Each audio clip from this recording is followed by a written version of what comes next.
Национальная библиотека Якутии активно реализует проекты по работе с населением.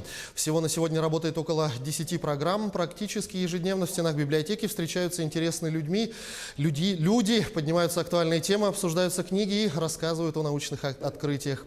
Накануне прошла лекция о регенеративной медицине в рамках лектория «Академическая среда».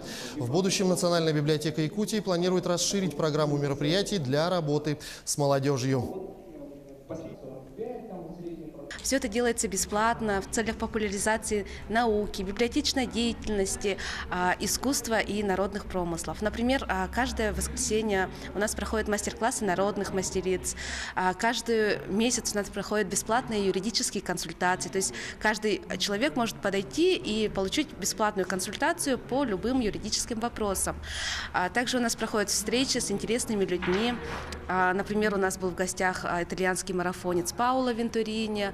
В марте мы ожидаем, к нам в гости придет Вячеслав Бродников. Это блогер, который ведет канал на YouTube «Клевая рыбалка».